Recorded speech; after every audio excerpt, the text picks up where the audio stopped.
I'm not a huge fan of the It movies or anything, but I like the concept of It and the creepy scenarios the stories present. So I was somewhat excited for It, Welcome to Derry. Something of an origin story for the demon clown with modern effects, coming out weekly and releasing just in time for Halloween? Sign me up. But by the end of it, I kinda wished I had never gone to Derry. They seemed to want to tell two different stories. One about a terrifying demon presenting itself as a clown terrorizing the town, and one about racial strife in the 1960s. And a lot of the time, it felt like they just wanted to focus on the latter, to the detriment of the former. To be fair, the trailer for this series alluded to the show wanting to put some focus on the racial tensions in Derry. But by the end of the show, it felt like they undersold that aspect of the story in the trailers. And it's just not what I'm looking for from a horror story about a demon clown. I ended up rolling my eyes in annoyance with Welcome to Derry far more than I would have closed them out of fear. Combine that with a story headlined by a litany of child actors who often aren't up to the task, and a whole lot of body horror rather than regular horror, and It, Welcome to Derry just didn't live up to my expectations. And I'll talk more about why Welcome to Derry was a disappointing mess after I set up the story for the show. So check under your bed, I hear some spoilers going bump in the night. Set in Derry, Maine in the early 1960s, It, Welcome to Derry tells the story of a small town that's been terrorized by a demon for hundreds of years. Every 27 years, bunches of children go missing without a trace under mysterious circumstances. Airman Leroy Hanlon, assigned to a base in Derry, arrives to town with his wife Charlotte and his son Will.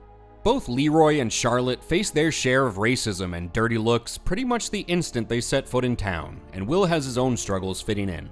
By this point, several children have already gone missing and no one knows what's happened to them.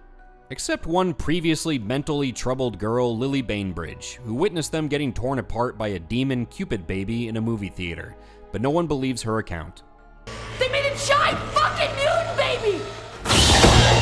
Of course, the police just scoop up the closest black guy to the theater they can find and pin the whole thing on him. The military is running a secretive operation on the outskirts of town, and eventually we learn that they're looking for objects related to Pennywise, the demon clown. They're using the abilities of Dick Halloran, a man blessed with the Shining, to locate these objects, and Leroy is tasked with assisting in this endeavor. The Native American population of the town, meanwhile, knows exactly what's going on.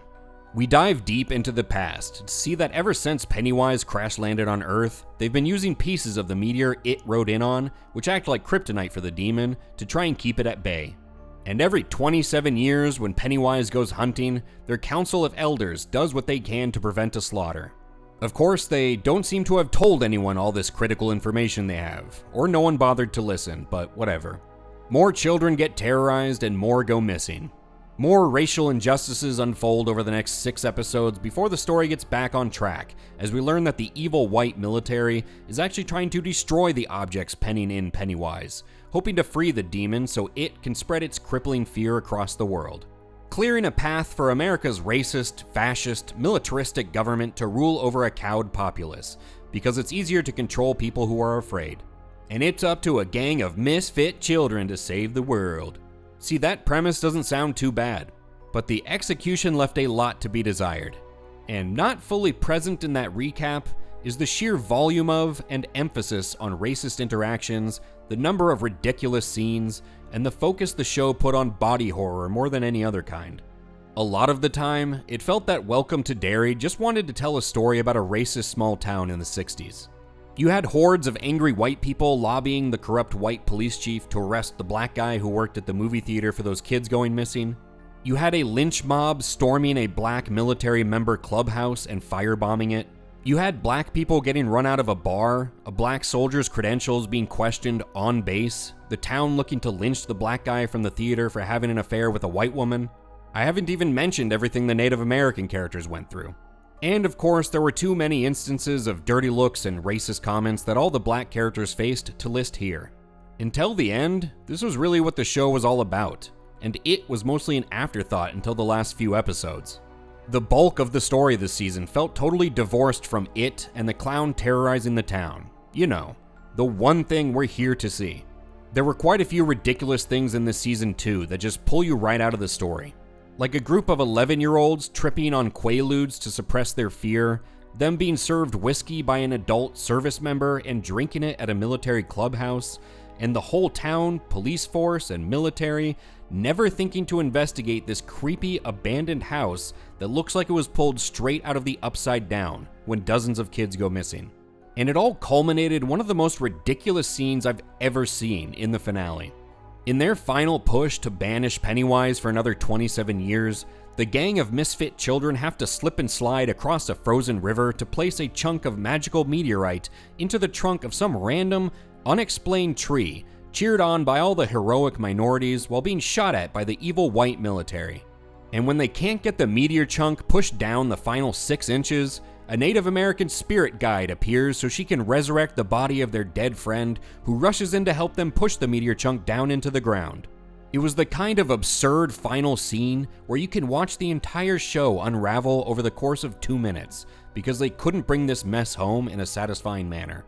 And lastly, the scary or creepy scenes Welcome to Derry came up with just ended up being more disgusting than anything else. The It movie, at least in my memory, tended to leave a little bit to the imagination, which lets your imagination run wild, speculating about what you didn't see happen. It lends the scene an air of mystery and amplifies the creepiness. That was not the case here. Everything was shown in visceral, grotesque detail. And again, it was pretty much just body horror in this show.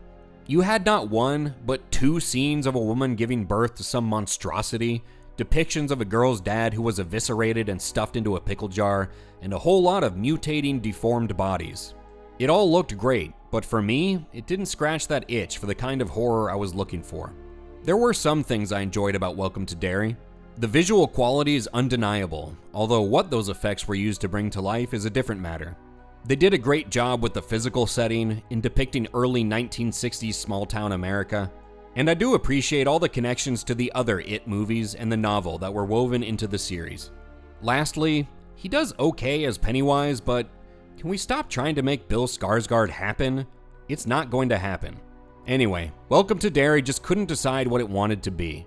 It seemed like it wanted to tell a story of racial strife in small-town America in the 1960s and, oh yeah, there's a demon clown on the loose murdering children, but don't worry about that. There are microaggressions going on in town that need our immediate focus. Did you check out It, Welcome to Derry? Were you underwhelmed with the show like I was? Let us know in the comments below. And remember to like the video if you liked it, and subscribe to HateWatchers for reviews of other current shows and movies. Thank you for remembering that for demon clowns, no lives matter, and I'll catch you on the next one.